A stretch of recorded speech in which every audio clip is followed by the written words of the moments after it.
Salut, ici Cheyenne et Roxane. On te souhaite la bienvenue sur Tarologie, le podcast qui démystifie l'art du tarot. Afin de rendre ce merveilleux outil accessible à chacun, on te donne rendez-vous chaque 2 semaines pour explorer l'univers du tarot, une carte à la fois. Bonne écoute!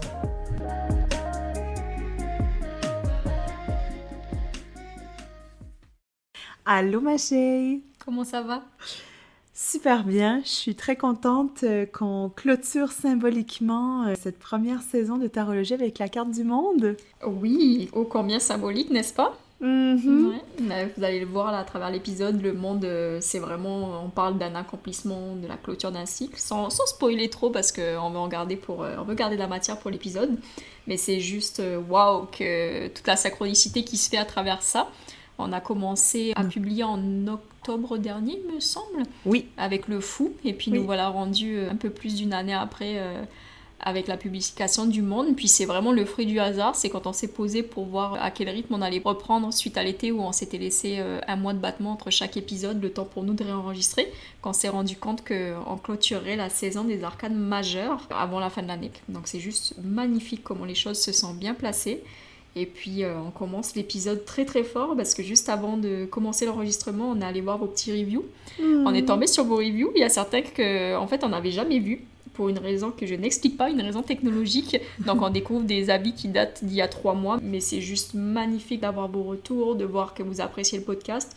Et puis on se sent extrêmement choyé par la beauté des mots que vous utilisez. Enfin, on adore les petits pouces levés, là, c'est toujours de la bonne nourriture pour nous, mais c'est sûr que quand vous prenez le temps de nous rédiger un message aussi personnalisé que ce que vous avez fait, c'est vraiment du baume au cœur, de l'amour en barre. On peut donner plein d'analogies comme ça, mais ça nous fait vraiment plaisir, donc n'hésitez pas. Si jamais vous appréciez les épisodes, là, à nous le communiquer. Si jamais il y a des pistes d'amélioration à faire, à nous le communiquer aussi, ça va vraiment nous faire plaisir là, de vous lire. Maintenant que tout est dit, que ce décor est posé, on va y aller un petit peu plus en profondeur sur la carte du monde, focaliser notre attention là-dessus. Comme on l'a laissé entrevoir, c'est une véritable carte d'accomplissement et d'unité. Elle va symboliser la fin d'un cycle et l'harmonie retrouvée. Comme toujours là, par rapport à nos épisodes, on va plonger un petit peu plus en profondeur dans l'imagerie, dans la symbolique, dans ces dimensions qui sont astrologiques, numérologiques, puis on va conclure aussi sur un tirage pratique de la carte. Mais tout d'abord, on voulait vous positionner la carte dans l'ensemble de la suite des arcanes majeures. Donc elle clôture les arcanes majeures, elle est en 21e position. Elle se situe après la carte du jugement qu'on a traitée il y a 2 semaines. Une magnifique carte aussi, on vous invite à aller écouter l'épisode si ce n'est pas encore fait. Puis justement, juste après vient le monde, donc le monde, il marque l'aboutissement du chemin des arcanes majeures. Il représente l'accomplissement, l'intégration des expériences et l'unité avec soi et le cosmos. Rien que ça. Rien que ça, c'est vraiment une carte de complétude et en même temps, c'est le point de départ d'un nouveau cycle. Donc, vous le verrez un peu plus tard dans notre description de l'imagerie, mais il y a vraiment cette notion de début et de fin qui, au final, est un cycle infini et c'est pour ça que le monde et le fou sont également intimement connectés. Bien sûr, le monde, ça représente le but ultime auquel nous aspirons, auquel aspirent aussi les traditions spirituelles, les ouvrages de développement personnel. Comme tu l'as dit, Cheyenne, cette espèce de connaissance de son être dans sa totalité. La carte suggère que l'essentiel réside encore et toujours dans le cheminement. Donc le processus de croissance, le processus d'ouverture, le processus d'unification. Alors, Cheyenne, si on se lance sur l'imagerie, qu'est-ce que l'on peut apercevoir dans la carte? J'aimerais attirer ton attention sur le fait qu'elle me fait penser en fait à une autre carte qui parle aussi d'un nouveau cycle. C'est la roue de la fortune. Ah, c'est vrai! Elle ressemble, hein? C'est vrai.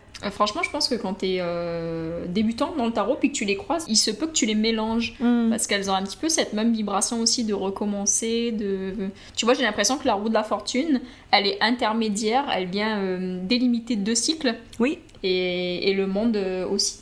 Donc voilà, au niveau image, elles se ressemblent beaucoup. Il y a des personnages dans les 4 coins de la carte, il y a un personnage central, enfin il y a une action qui se passe au centre.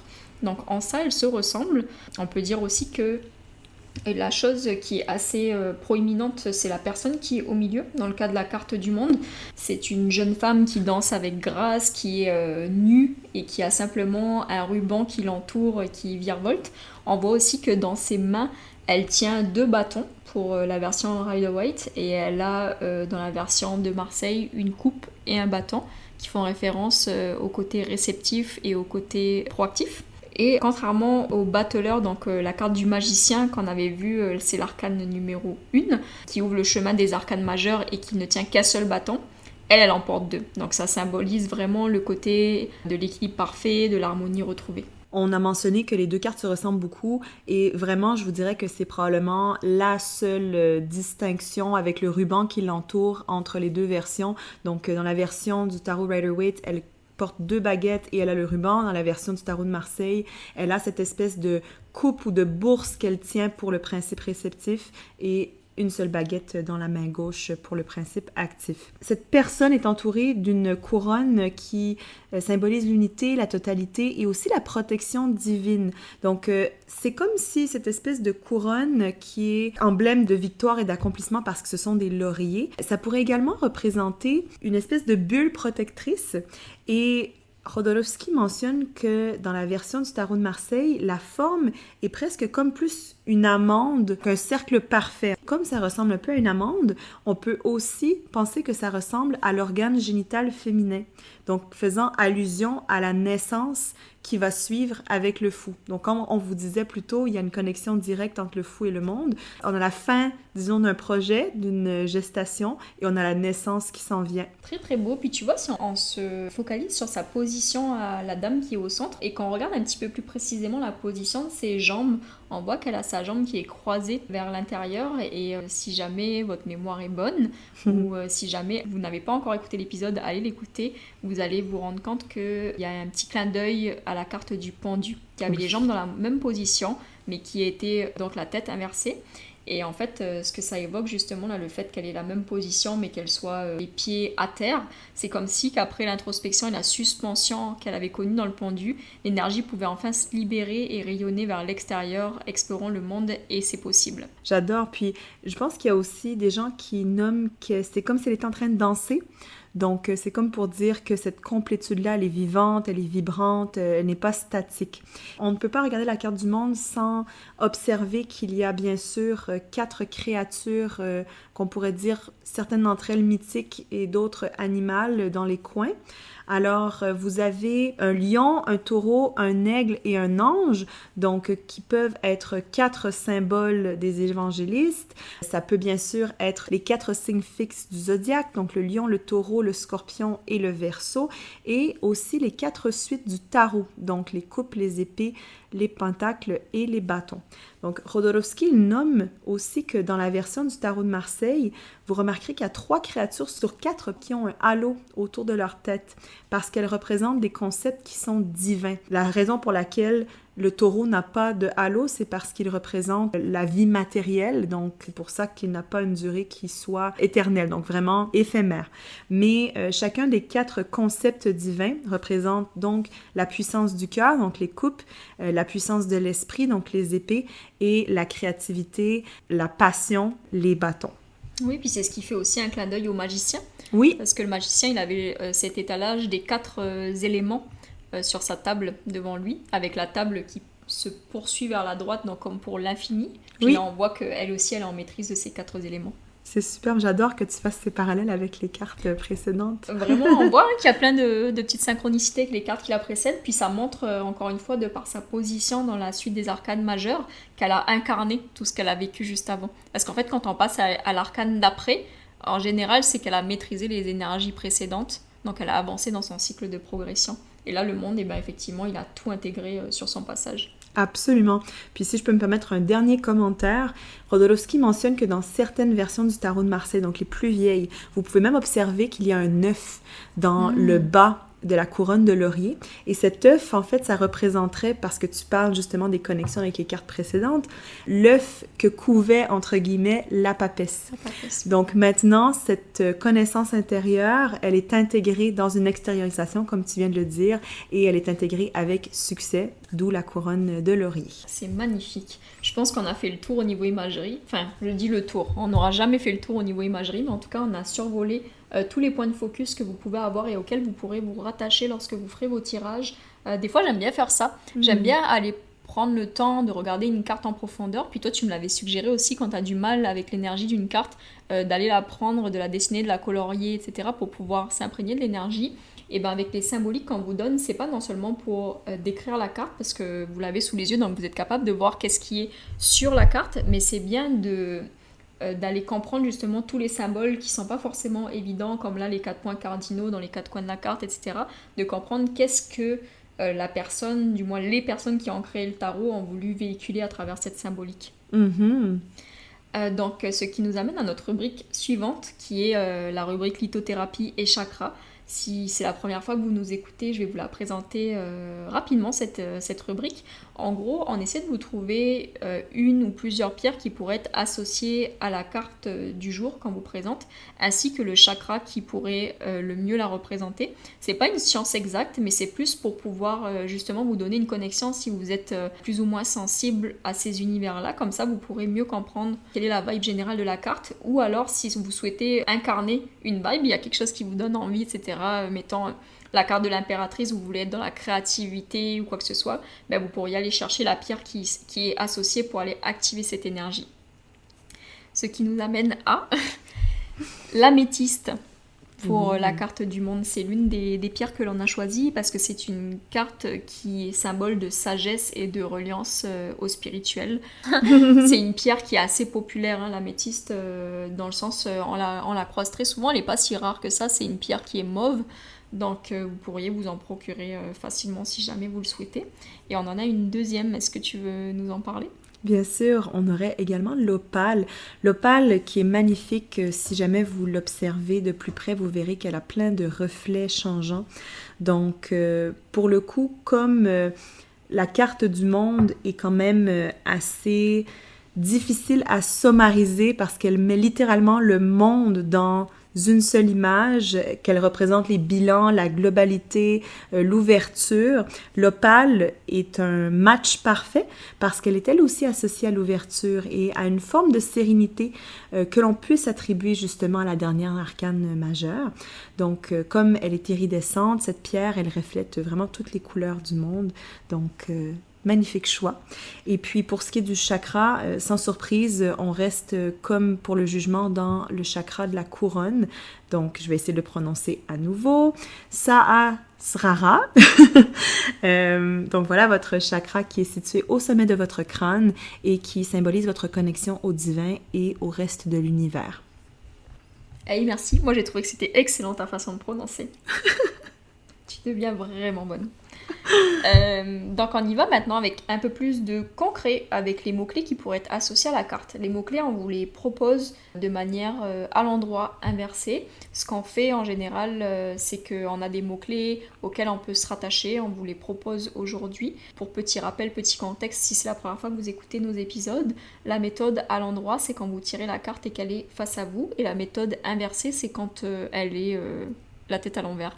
Donc vous allez voir que l'énergie est soit inverse à ce qu'elle est censée présenter, ou soit elle part dans le pendant un petit peu négatif, dans l'angle mort de l'énergie qu'on souhaite incarner avec la carte.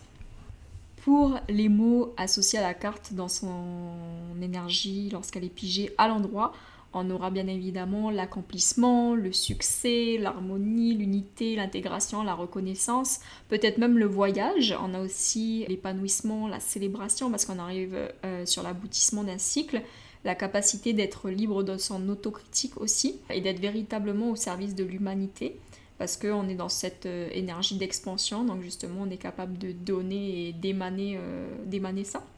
On a aussi l'idée de compassion profonde et véritable, et aussi, comme tu disais avec l'œuf, l'idée de naissance.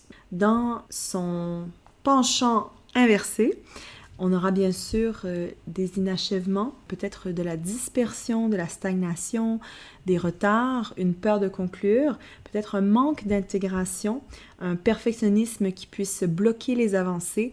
Et on peut aussi parler de départs difficiles. Donc, comme on l'a mentionné, la femme semble être dans un cocon.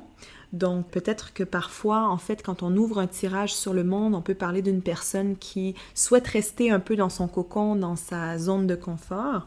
Et on peut aussi parler de raccourcis et d'objectifs, bien sûr, qui pourraient peut-être ne pas être accompli comme on l'a mentionné, donc l'inachèvement.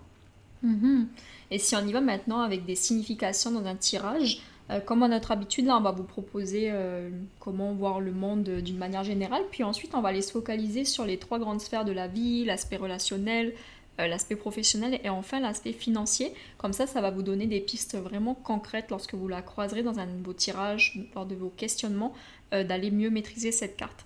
Donc, comme on le disait, en fait, le monde, c'est clairement la carte qui incarne tous les possibles et la plénitude du bonheur. Elle dégage une énergie d'harmonie et de complétude. Quand on la croise, on peut imaginer qu'il y a tout qui semble s'aligner, comme si chaque élément trouvait enfin sa juste place. Donc, c'est quand même de très bon augure. C'est une carte qui marque la conclusion du voyage de notre fou, qu'on a découvert lors de l'épisode numéro 1 de Tarologie. Donc, le fou a continué son cheminement et il est atterri jusqu'au moment où il est arrivé à destination.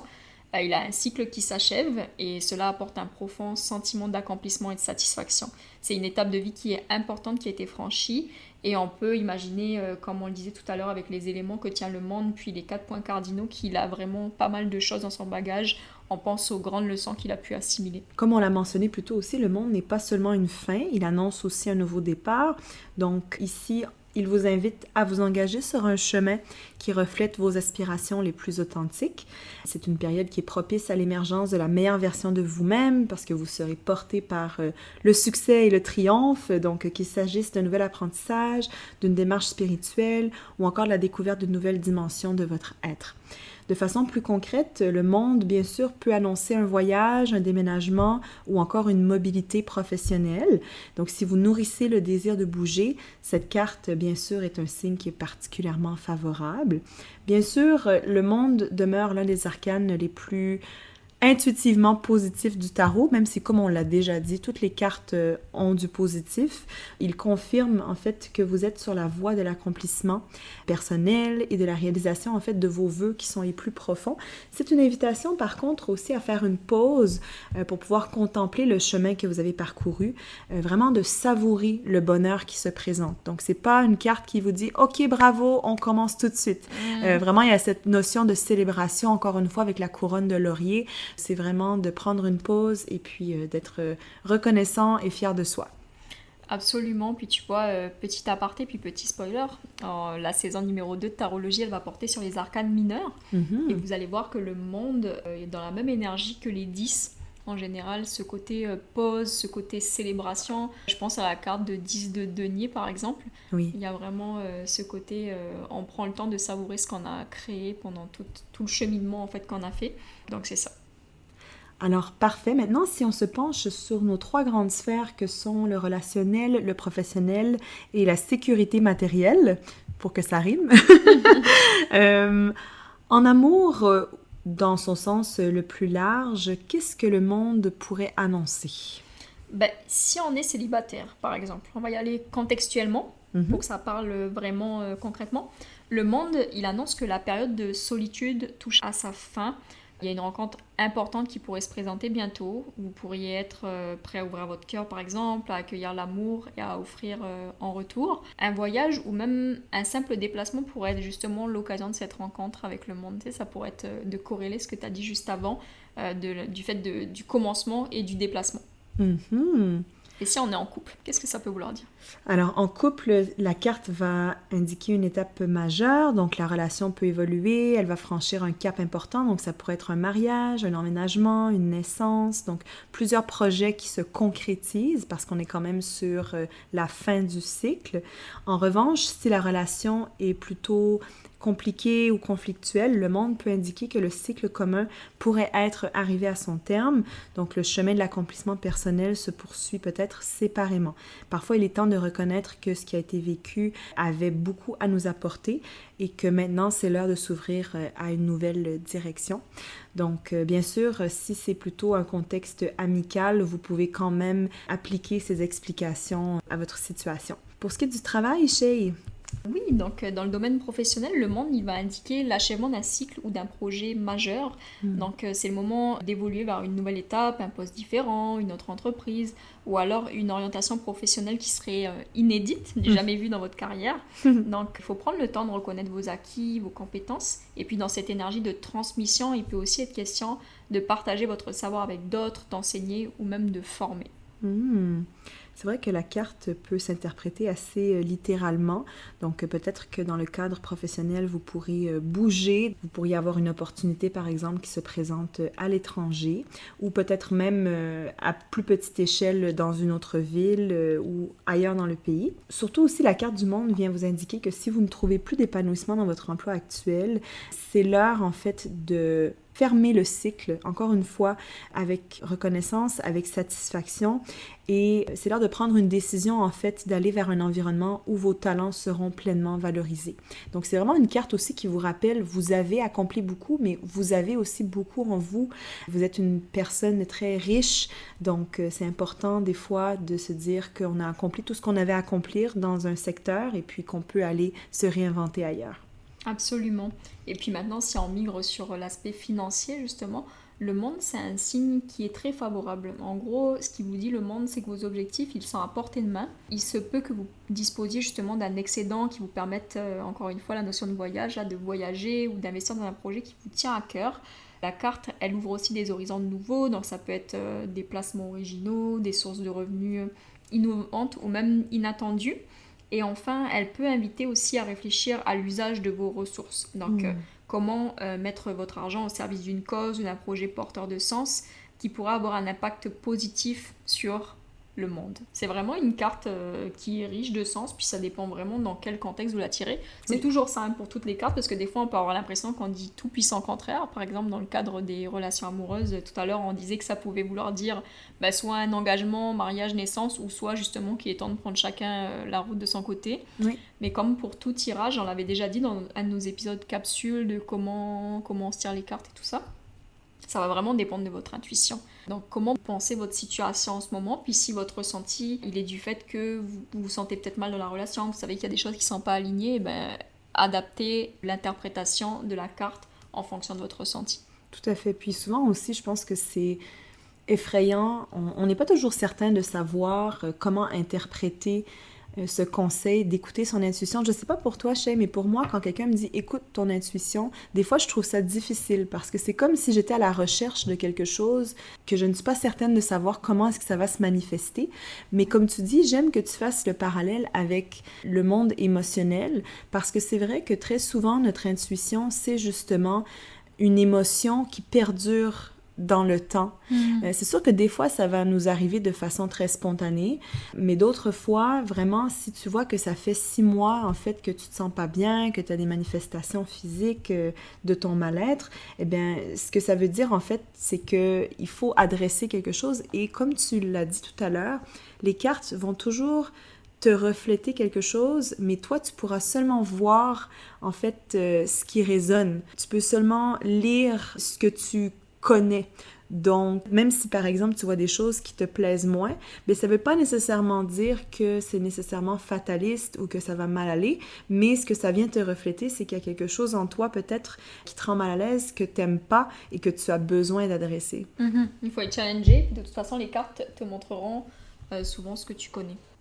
Pas dans le sens où tu peux pas aller voir les choses en termes de divination, mais c'est plus que tu as une grande intuition, donc tu as déjà la réponse en toi. Les cartes, c'est plus un outil qui va te permettre de clarifier la situation que tu connais déjà en interne.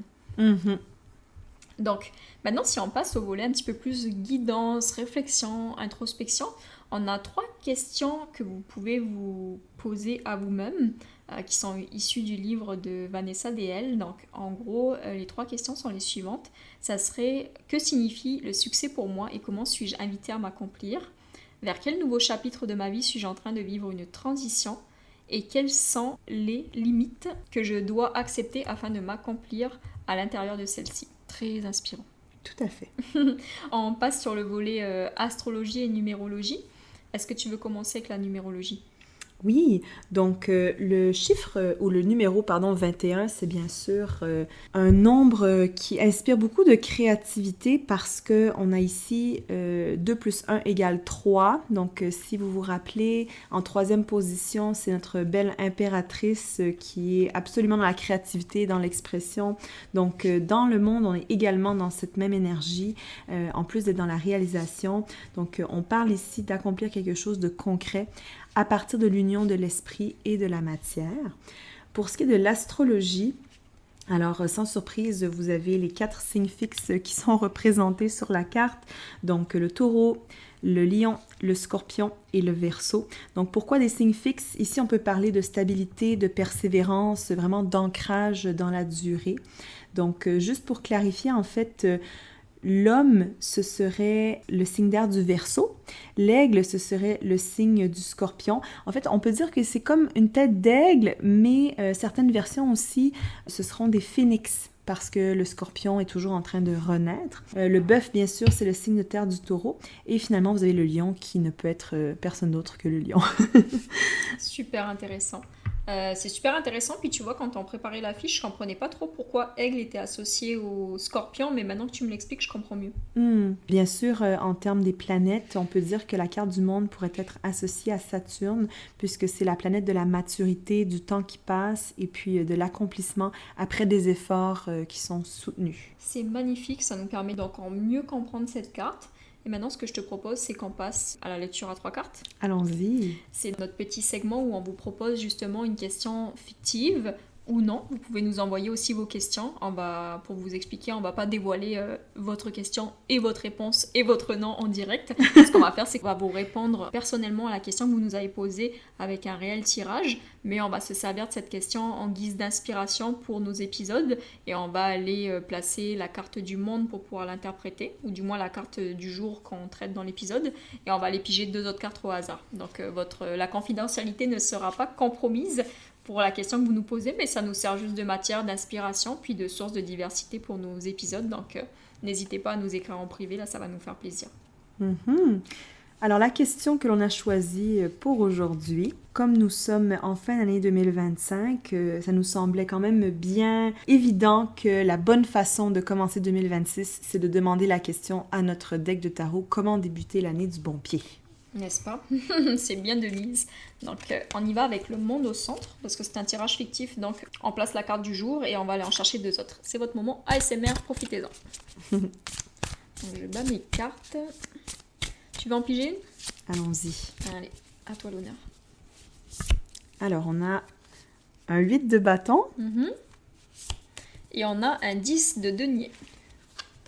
Waouh, ça commence bien. Hein? Ça commence fort, hein?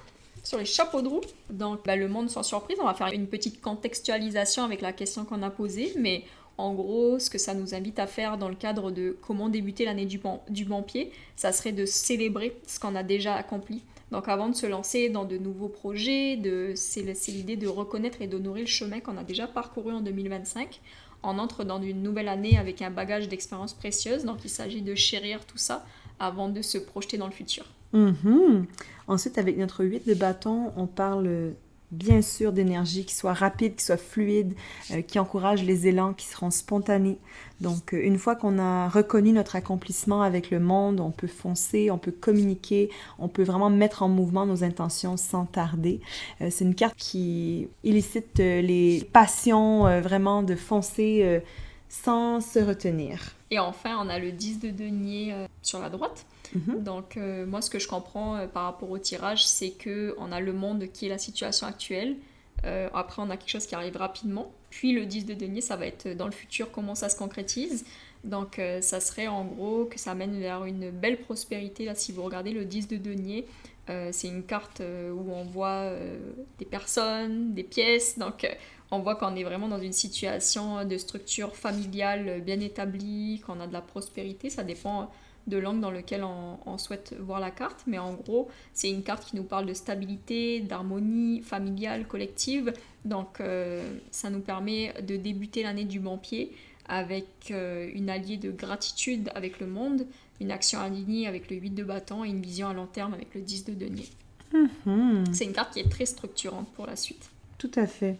Donc, comme tu dis, on commence l'année en prenant un moment pour reconnaître son évolution, on se lance avec enthousiasme dans nos projets et on garde quand même en tête la construction d'une stabilité durable que l'on pourra partager avec notre cercle intime. Et puis, le 10 de denier, c'est quand même une très, très bonne carte aussi pour... comment est-ce que je te dirais? Pour le monde à la fois professionnel, personnel, mais aussi financier. Mm-hmm. C'est du bonbon, hein? C'est du bonbon. J'aurais aimé qu'il soit pas fictif, ce tirage. Ouais, exact. Et puis, pour conclure, on a notre tirage de Lightseers de Chrisanne. Donc, ici, bien sûr, elle nous propose un tirage à 3 cartes. Cette fois-ci, le tirage des accomplissements. Donc, ici, on peut voir le tirage comme une ligne du temps. Donc, à gauche, vous aurez le passé avec vos enseignements. Et le centre, vous aurez bien sûr le monde qui est votre guide et le futur à votre droite qui pourrait correspondre à vos objectifs.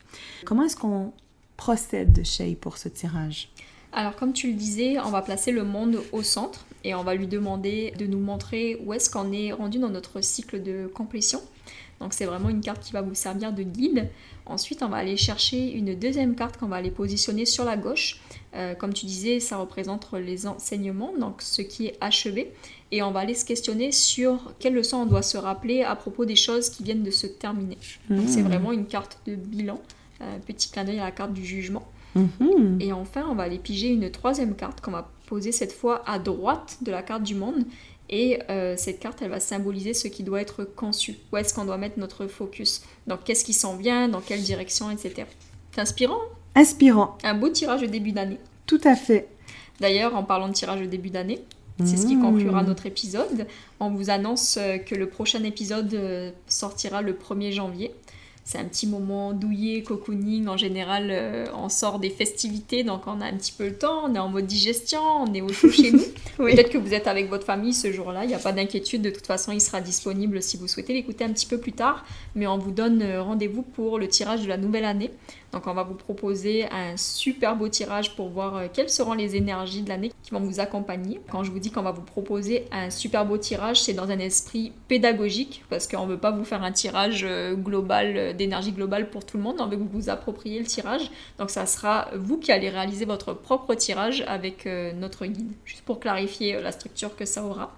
Rendez-vous le 1er janvier pour ça. Ce sera un épisode qui sera disponible sur toutes les plateformes comme à notre habitude. Et puis voilà ce qui clôture en fait la saison 1 de Tarologie. Oui, on est très excités non seulement d'avoir terminé cette première saison, donc on est vraiment, c'est ça, dans l'intégration, dans la célébration, on est dans notre énergie du monde, oui. Mais c'est certain qu'on est également en train de planifier la suite, donc la saison 2. Comme Cheyenne vous l'a mentionné un peu plus tôt, la saison 2, ce sera l'opportunité vraiment de se pencher sur les 56 autres cartes qui sont présentes dans votre jeu, donc les arcanes mineurs, les figures de la cour. On a très très hâte de vous présenter un format qui, on l'espère, sera très clair et concis dans les explications. On ne va pas tout à fait révéler tout de suite sur quelle carte on va se pencher pour le premier épisode de l'hiver 2026, mais comme à l'habitude, on va continuer à publier fort probablement à toutes les 2 semaines. C'est une tellement belle introduction sur la saison 2, puis je voulais aussi te remercier du fond du cœur pour toute cette année d'épisodes, parce que c'était vraiment un plaisir de les enregistrer avec toi. À chaque fois, avec Roxane, c'est vrai que vous ne nous voyez pas parce qu'on les filme pas systématiquement, mais c'est un beau moment d'amitié qu'on partage, souvent autour d'un thé, on se ramène des petites douceurs aussi.